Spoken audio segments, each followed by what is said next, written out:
Everybody here wants to go to Australia? How many of you have been?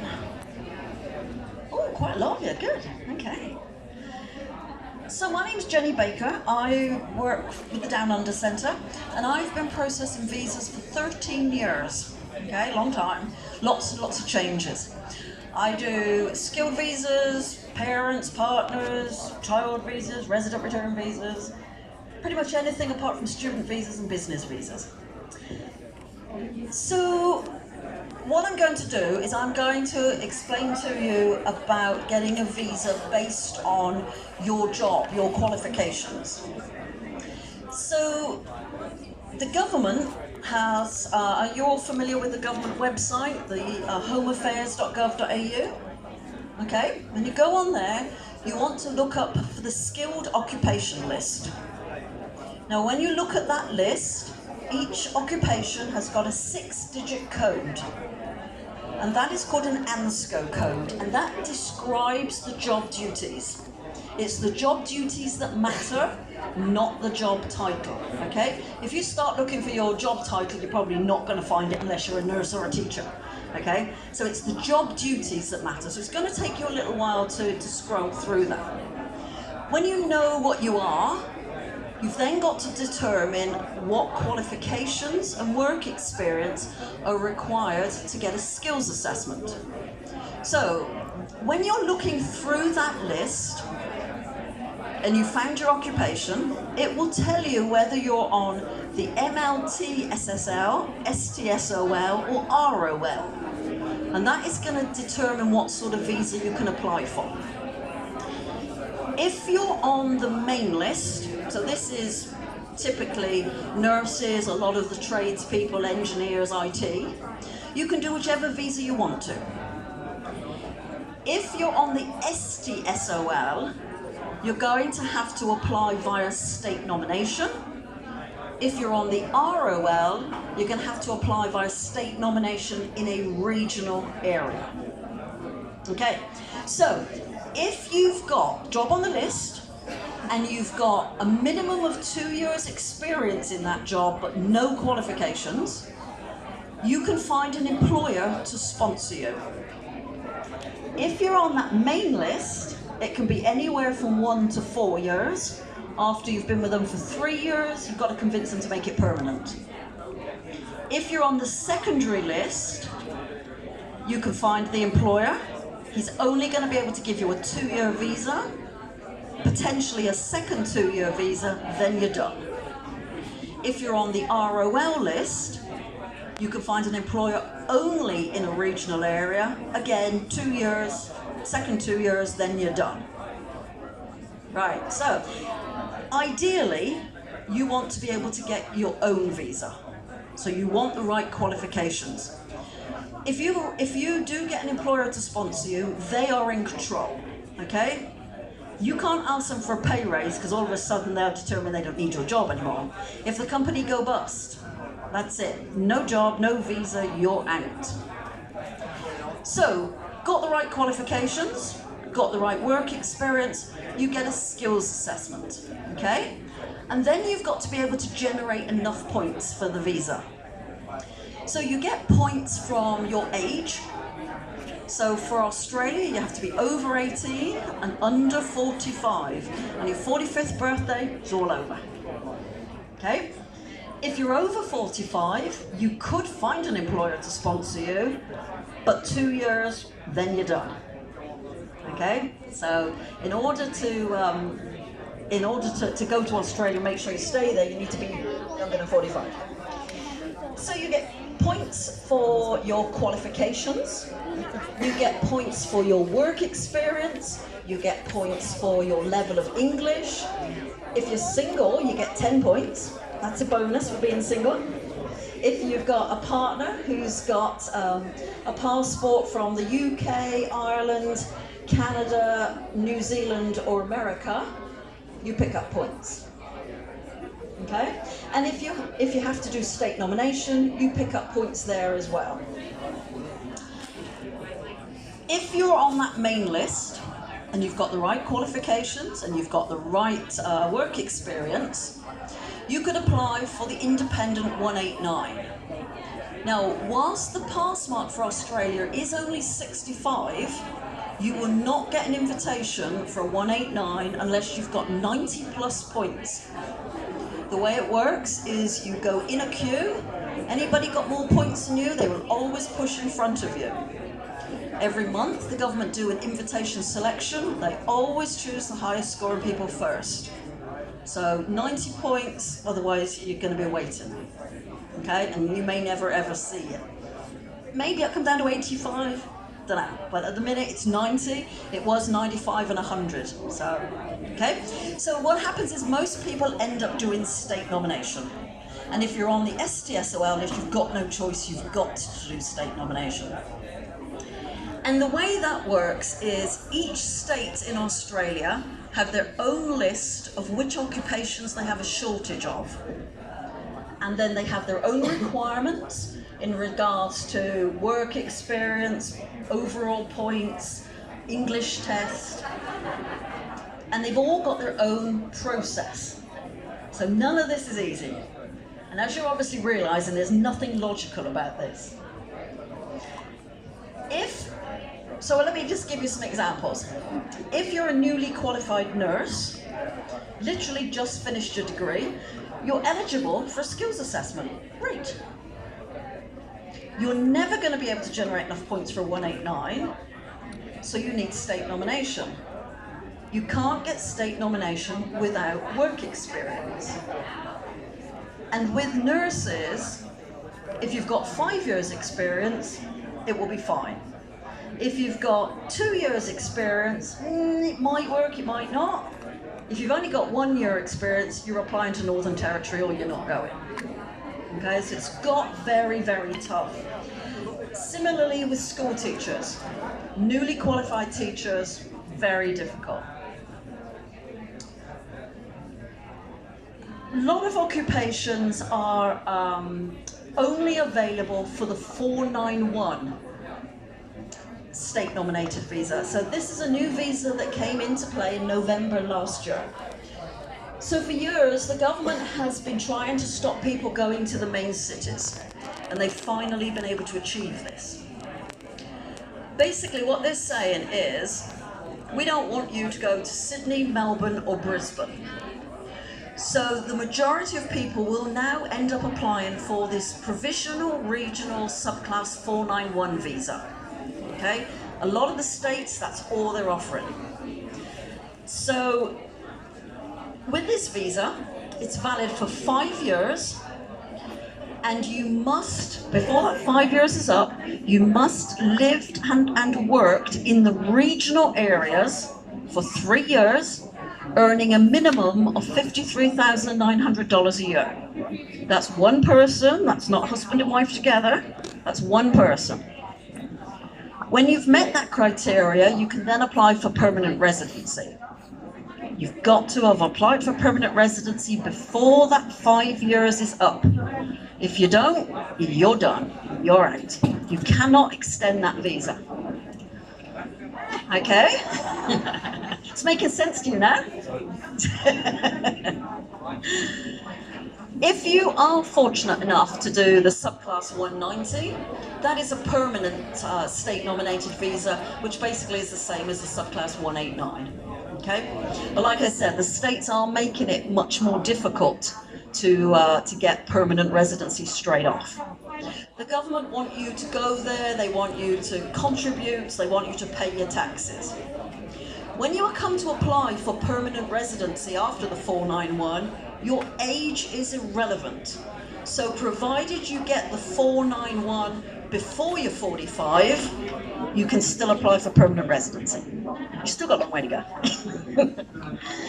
The work you do doesn't have to be in your occupation. So if you go on an employer-sponsored visa, you've got to do that job for that employer. If you get a skilled visa, you can do whatever work you want to. Okay? So just because you're a Sparky now, when you get to Australia, you could go sell shoes in a shoe shop, providing you're earning $53,900 a year.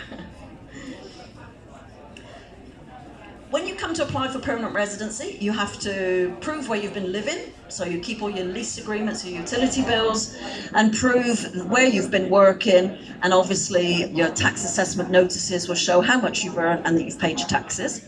And you have to prove that you've not been in trouble with the police. If you have, well, depending on how severe it is, will depend whether or not you'll actually get permanent residency. So let's talk about getting any visa if you have convictions. So no matter how minor it is, if you have been arrested, if you've been in a police station, if you've been to court, you must disclose that on any visa, even a tourist visa. Okay? If you don't, it will come back and bite you in the butt, because it will come up on a police check. The police checks for immigration are different than your regular, whatever they're called. What are they called? Yes. That's the one. Yep. Those don't show everything. The ones for immigration do. If you disclose it, then it's not going to be a problem, obviously, unless it's a prison sentence, repeat offenders, something very recent, anything related to children. So I always ask people right at the very beginning, do you have any convictions, cautions, ever been arrested? And a lot of people do have it, and it's not anything to be embarrassed about. It usually involves lots of alcohol and women, but hey. If I know about it, I can help you and I can get you through. If you have had a prison sentence or something, what we do always recommend is that you try applying for a tourist visa first and see what happens. Okay, and I do that with a lot of people. I say, no, let's just try it first, because I don't want you to be spending money on a skilled visa if you're not going to get it, because you're going to not pass the character part. Another issue with getting a visa is your health. So you've got to be healthy. Australia doesn't want anything that's catching. They don't want anything that stops you from leading a normal life, i.e. going to work. They don't want you to have anything that would require long-term hospitalization, anything where medication is expensive. Now, if your children are in special education in this school, the chances are they're not going to pass the medical. So that is something that we again talk about right at the very beginning. Okay, I know it sounds very severe, but that's the way Australia are. And another consideration that, because of society the way it is now, comes up more and more, and this is child custody. If the children you are taking are not yours together, you have absolutely got to have permission from the other parent. Now, if the parent's going to give that permission, it's a nice, easy form to sign. If they're not going to, that's a court order. Now, I see lots of birth certificates and there may be no father on it. Do you know what? That doesn't work for immigration. We've still got to have permission or a court order. So even if you don't know who the father of your child is, you've got to go to court and get a court order for that. And that will, if you don't get that, that will stop you from getting the visa. Okay. Anybody got any specific questions about this? Have you been to Australia? No. Where do you want to go? Do you like the beach? Yes. Parent visa. Parent visas, okay. To get a permanent parent visa, you must have the majority of your children in Australia as permanent residents or citizens. Okay? Depending on your age will determine which visa you have to apply for. If you have a child in Australia who's been there for at least 4 years and earns 83,000, whatever it is, a year, you can apply for a temporary one. No work, gotta leave when it's finished. Okay? So I can't emigrate with the children. Not unless you've got children there. That's what a parent visa is. You've already got to have your children in Australia. So if my girls both emigrate, I've got to wait until they've been there 4 years before I can apply. No, once you've got the majority of your children in Australia as permanent residents or citizens, and they've been there for 2 years, or one of them's been there for 2 years, then you can apply. But it's the majority of your children. Okay, so only one of them needs to be there as a permanent resident for 2 years. She's got a son, so I would be going as a support network for her. Makes no difference, I'm afraid. Yeah, no. And with parent visas, if you're a couple applying, it is the total of both the sets of children. So if your partner has children from a previous relationship, it's all of the children, regardless of whether you see them or not. Okay, so it's got to be the majority of all of the children. That's where it starts to get very complicated. So you've got to get to Australia a bit quick then.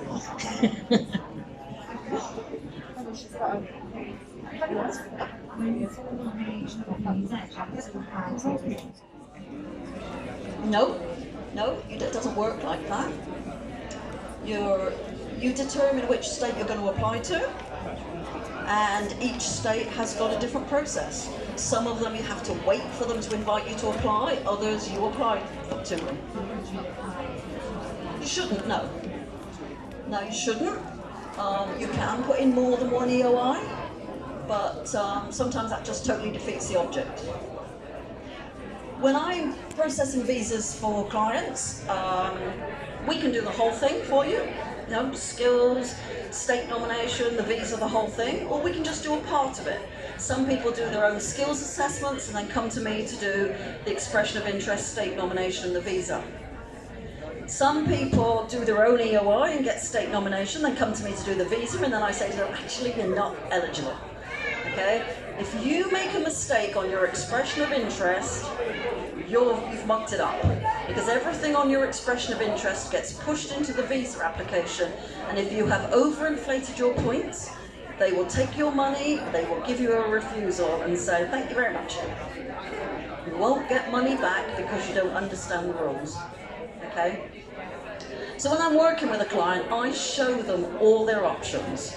It would be this visa, but you've got to wait, or it would be this visa and we can apply straight away. This one will take this amount of time, this one will take this amount of time.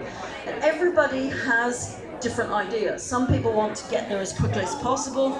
Others want to drag it out because they're waiting for the kids to finish their exams. Okay? It's not something you can talk about generally. It's not like me saying, here's the list, you've got to have a job on the list. Okay? I wish it were that simple. Possibly tomorrow, I know it's going to be March, but I don't know what day in March, there are going to be some changes to the list. They have released potential changes. Whether they will happen, whether different things will happen, I guess I've got to wait until whatever it will be, about 7 o'clock tonight. I think I'll find out. One of those changes, for example, is hairdressers. They're going to come off the list again. They were always on the list, then they came off the list, and they came back on the list, came off again, they've been on for a few years, and now potentially they're coming off again. There are some occupations that are moving from being on the main list to the secondary list. And there are some new occupations that you can only apply for employer sponsorship, but you've still got to have a skills assessment. So this again is a new visa that came in November. It's a subclass 494. So you've got to have an employer to sponsor you in a regional area, but you've got to be able to get a skills assessment. Now, one of those occupations that has come up is a carer. Now, we have lots of people all the time. I'm a carer, I'm a healthcare assistant, all of those things, and they've never been able to go. So now it's on the list. As of today, I don't know what the requirements are to get a skills assessment because it's not been released. But it's not going to be as easy as people think, because you have got to get that skills assessment and you have got to get the employer. Now, what makes this visa different than the standard employer sponsorship is you can make that permanent. So just like the 491 skilled state nominated, this one You have got to work for your employer for 3 years, but after that you can make it permanent. You're not relying on the employer to make it permanent. So lots of options. If you don't have the right qualifications, depending on your occupation, we can get some of those occupations, some of those qualifications for you. There are some Australian qualifications that are awarded by what's called Recognition of Prior Learning, RPL. For example, if you're a painter and decorator, you've absolutely got to have a qualification. They would be looking for the equivalent of an NVQ3 plus 3 years post-qualification experience. We don't have many painter and decorators that actually have that qualification. So provided they've got at least 6 years of experience, we can get them that qualification that then allows them to apply for the visa. That applies with some diplomas for some professional occupations, customer service manager, cafe or restaurant manager. There are qualifications we can get for you. Okay? So just don't assume because you haven't got a qualification it's not going to work. If you're young enough, you can do a working holiday visa. It's a good way to try before you buy, but it's probably going to come to an end. If you're on a working holiday visa, you can only work for somebody for 6 months and you've got to move on. If you want to extend it to a second year, you've got to do 3 months of regional work. In that second year, if you want to apply for a third year, you've got to do 6 months of regional work. If you're on the list and you're on a working holiday visa and you've got a minimum of 2 years experience, you might be able to find an employer to then sponsor you. And a lot of the time it's easier to find an employer if you're physically in Australia working for them so they can see how good you are. Okay? Employer sponsorship is okay if you're single or a young couple. Where it starts to get difficult is when you've got children, because you have to pay for your children's schooling. If it all falls apart, you've got to drag the kids back out of school again. If you're young and single, if it doesn't work out, hey, you can try again.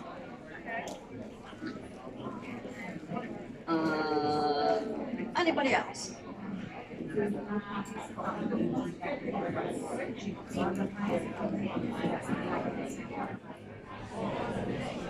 You get points for your partner if they have a what's competent English, which is a passport from the UK, Ireland, Canada, yeah. Or they can sit an English test if they don't have a UK passport. Yep. Good stuff, yeah, all done. Thank you very much. Certainly come and see me. I can talk to you about your particular situation. As I said, every single person is different. Thank you very much.